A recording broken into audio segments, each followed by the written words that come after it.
Depression is a disorder of the brain. According to the National Institute of Mental Health, depression is caused by a combination of genetic, biological, environmental, and psychological factors. This is a depressive illness that affects someone's ability to go about their everyday life. Now, more than ever, in the news today, you hear about people committing suicide because they were depressed. Recently in the news, I heard a man committed suicide after falling into a deep depression over having to put his dog to sleep. I also watched as they told the saddening story of a mom who drove her car into the Hudson River, leaving her kids behind because she was depressed about her impending divorce. You also hear stories of teens killing themselves over the depression they feel from being bullied at school or over social media. Depression is a critical problem in our society, and it is rising as I speak. It is important that people recognize the difference from just the blues or experiencing temporary feelings of sadness, which I am sure we've all have experienced once in our lifetime. Talking about a depression that over time affects your ability to go about your everyday life normally is what I am referring to. There are many causes of depression. Certain medications list depression as a side effect. Conflicts resulting from personal or disputes with family members or friends. Genetics, a family history of depression may increase a person's risk. Major events from moving to losing a home or income. Sometimes depression coexists with a major illness or is a reaction to an illness. Drug abuse or alcohol abuse is which some people attempt to use alcohol as a way to cope, which puts them into a deeper depression. Major problems such as bullying can also lead to this. Others are physical abuse, getting divorced, or even retiring. Depression can affect all aspects of a person's life. Some symptoms a person may feel, as listed by the National Institute of Mental Health, are irritability, restlessness, loss of interest in activities or hobbies once pleasurable, fatigue, decreased energy, and difficulty concentrating. Depression slowly snaps a person's energy and motivation. If someone is in a bad depression, there are people who have gone as far as suicide. Depression puts a dark, gloomy cloud over how they see themselves, the world, and their future. In their eyes, they are only thinking about the feeling they are currently experiencing. Despite that, suicide is never an option for any problem. I was in a situation where a friend was very upset because she had just broken up with her boyfriend and said things like, "I hate my life, I don't want to be here anymore." I advised her to seek help, though she thought she didn't need it. I didn't want to see the same thing that happened to my Uncle Tommy happen to her. My Uncle Tommy was severely depressed, but we did not know it until after his suicide. While cleaning out his room, we found a journal that he kept from the beginning of his mental illness.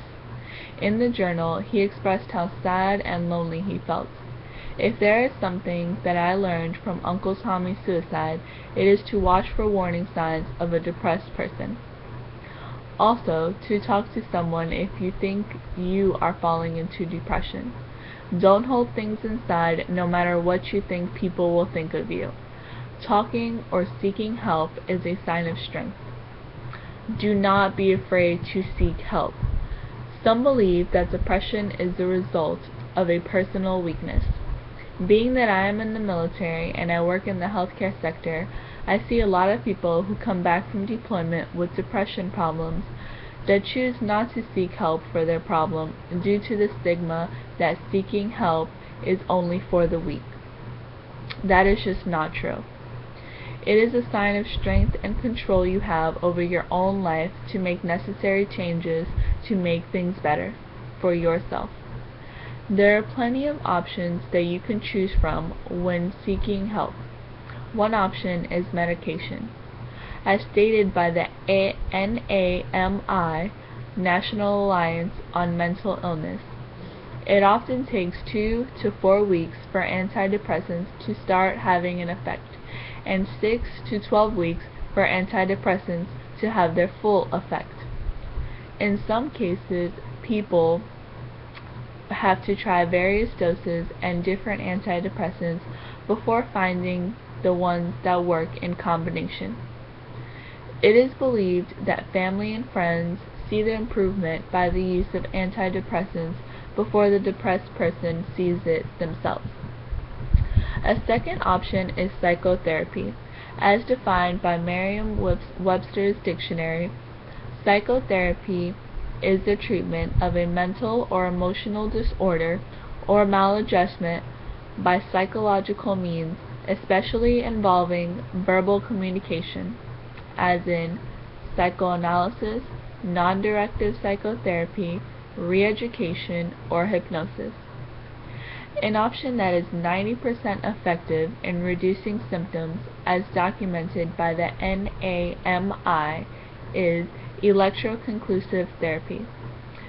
This therapy works through a psychiatrist having to use a machine that delivers an electrical shock to the patient's brain. This causes the patient to experience a controlled seizure.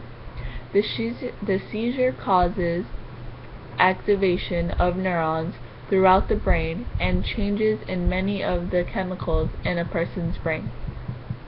One of the most used options is the family and friends approach.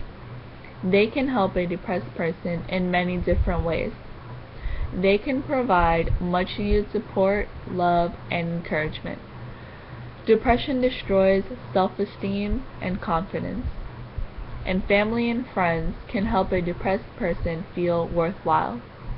If you or someone you know suffers from depression, you or they are not alone.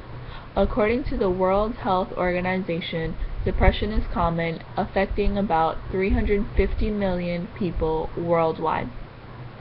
If you have any of the symptoms I mentioned, I urge you to talk about your depression to someone.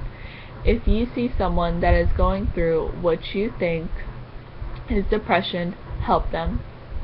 But be there for them. No one wants to go through this alone. If you feel as if you have no one, you can also call the National Depression Hotline support group. It is always available for you. The number is listed here. 1-800-926-3652. You can call them at any time.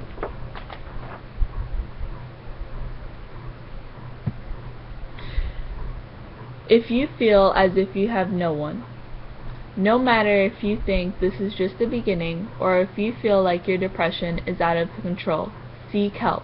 As I mentioned previously, talking or seeking help is a sign of strength and control over your own life.